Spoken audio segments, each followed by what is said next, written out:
Welcome back to another Raw review. This one is from September 25th, 1995. This is the Raw after In Your House. I want to throw my 2 cents in here. They show us the end of the main event. It was a storyline throughout the show that Owen Hart was not there, so Cornette went around looking for a replacement. They ended up using the Bulldog, even though he had already had a match earlier that same night. But then in the match itself, Owen came out and tried to interject himself into the match.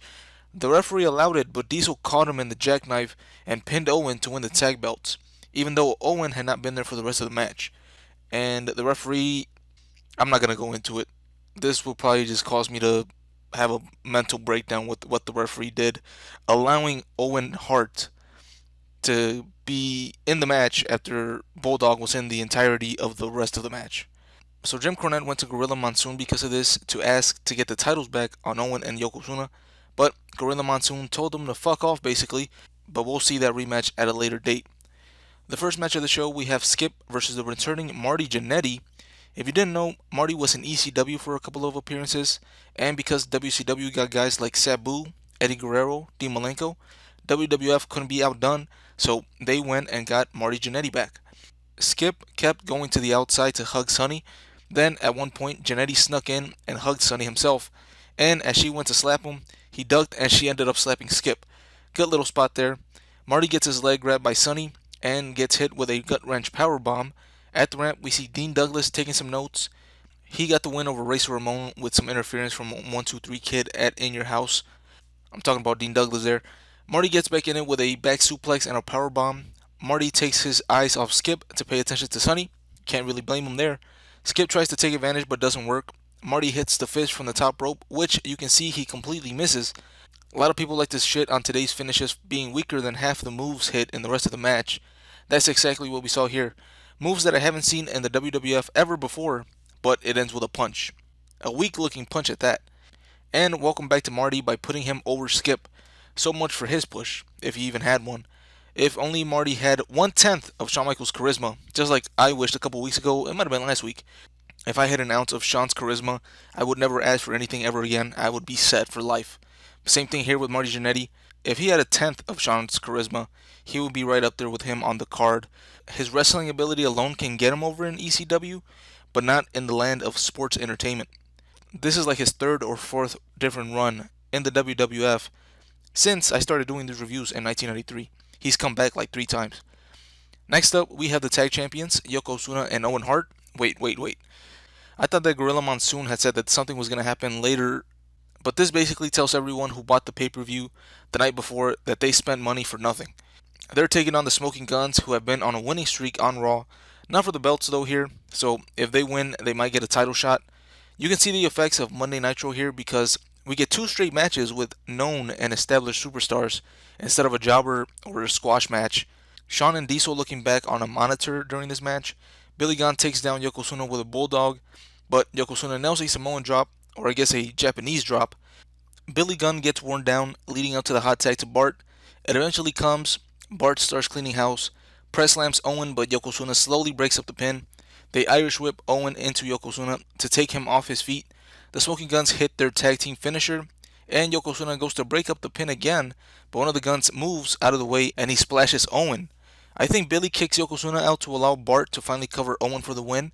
Decent match, but so far I haven't really enjoyed any of the matches between these two teams, mostly because of Yokozuna. Shawn Michaels and Diesel come out and celebrate with the Smoking Guns. Alright, so I know that I said that this was not for the tag team belts, but I was just reading what I wrote down on my notes. And at first, I did not think that this was for the belts. So this is even more confusing than I thought. But they do announce them as the new WWF Tag Team Champions. I could have sworn that Vince McMahon, if I can find it, Vince said at the start of the match that this was a non-title match. What the fuck is going on? When the referee, whose decision is final, allowed Owen Hart to participate in the match, Owen Hart was in fact not a recognized tag team champion last night. Thus, under the threat of legal action by Jim Cornette's barrister, this embarrassing technicality forced Mr. Monsoon to once again recognize Yokozuna and Owen Hart as the WWF Tag Team Champions. However, much to the chagrin of Jim Cornette and company, however, Mr. Monsoon further ordered a future rematch with Diesel and Shawn Michaels, and further ordered that the previously non-titled sanctioned match tonight with the Smoking Guns would in fact be for the WWF Tag Team Championship. I'm lost. Who are the real champions? Who aren't? Who are the number one contenders? And so on and so forth. I have no idea what's going on anymore. Then we have Gorilla Monsoon. Instead of explaining the tag team title situation, he comes out to announce some more matches for the next In Your House pay-per-view. Bret Hart will sign a contract for Survivor Series to take on whoever the WWF champion will be. Dean Douglas getting a shot at the Intercontinental title after one win makes complete sense. And the WWF title match will be British Bulldog versus Diesel. They do have more shows building up to that In Your House pay-per-view, unlike the last one, so maybe it'll feel more important instead of all rushed. The next match we have the British Bulldog versus the Undertaker. I mean, talk about WCW Nitro making them change their ways. No jobber matches for the first time ever on Monday Night Raw. A couple minutes into the match, Bulldog catches Taker while he was going for old school. Taker gets clotheslined to the outside and grabs Cornette by the throat.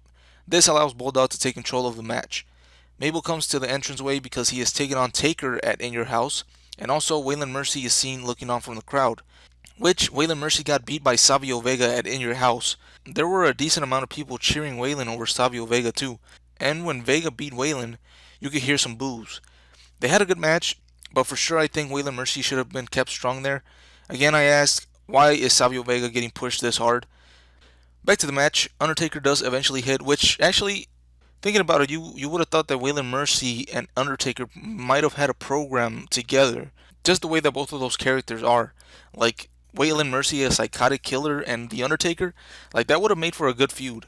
But anyways, yeah, Undertaker does eventually hit old school, but he can't capitalize because his leg had been worked on by the Bulldog.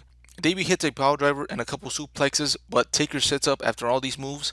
Then Undertaker hits a chokeslam, and at this point of the match, I was wondering how they were going to end the match without either of them actually losing. And just like that, Mabel comes down, gets in the ring, and they redo what they did to Diesel a couple weeks ago. Bulldog pushes Taker into Mabel for the slam, and Bulldog also hits a power slam. Mabel hits a leg drop too, but before any more can be done, Diesel and Shawn run out to clean house. Diesel obviously still has some issues with the Bulldog from when he turned on him, and they have a match at In Your House, so it makes sense that Diesel would come out. Then it gets out of control when everyone, including the Smoking Guns with cum on their chest, run out and just stare at each other. They hype up a WrestleMania 11 special coming up on cable TV. And the reason that I bring this up is I forgot that they used to do this. When I started watching WWE, they did this for WrestleMania 24, and I got super excited, thinking that I was going to see the entire show for free. Because, my parents weren't going to buy me a $60 pay-per-view. I never asked them. I'm pretty sure they didn't want to do that. So I wasn't going to ask them. I was so hyped. Then I turned the channel, and my excitement turned into sadness. They just took the show and edited it down to an hour. Just made a highlight reel of the matches at WrestleMania and called it a WrestleMania Special. For sure tricked my dumbass. And from that day on, I never watched anything besides Raw, SmackDown, or a pay-per-view that the WWE promoted as a special event ever again. Never tuned in to new shows they promoted either. Superstars, NXT, Main Event, Saturday Night Slam, Smack Talk, The Bump. All because they tricked my 11-year-old self with a WrestleMania special thinking that it was going to be the full thing. Of course, now you might be saying, of course they wouldn't be showing the whole thing on free cable TV. Being an adult, you would say, of course, they wouldn't show the whole thing, and you would be right, but I was a kid, so hey, I didn't know better. And I had just started watching WWE, so I didn't know how they tricked people like that. They end the episode with a recap of the beef between the 123 Kid and Race Ramon. They got into a heated exchange at In Your House. Probably the best thing on the entire pay-per-view if I'm being honest. But yeah, this episode will get a good grade from me. They still have to find the sweet spot of letting the most recent pay-per-view settle down before they start bombarding us with what's coming up in the next one. So far, they are right on to the next one without letting us process what just happened. Especially right now with the tag title situation. How the hell did we get to the Smoking Guns as champions when Yokozuna and Owen Hart had lost them the previous night? And Owen Hart wasn't even the legal man, technically, in that match. It's just too much and too quick for my liking. Probably just me because I'm watching all these shows back to back to back instead of live. and I could have had weeks to digest this stuff. But yeah, with that being said, I still thought this was a good show. There was really no downtime. This was a nice change of pace. I can't say this will mean a good show every time, but for this show and this era, it was good for me. So I'm out. I'll catch you guys on the next one.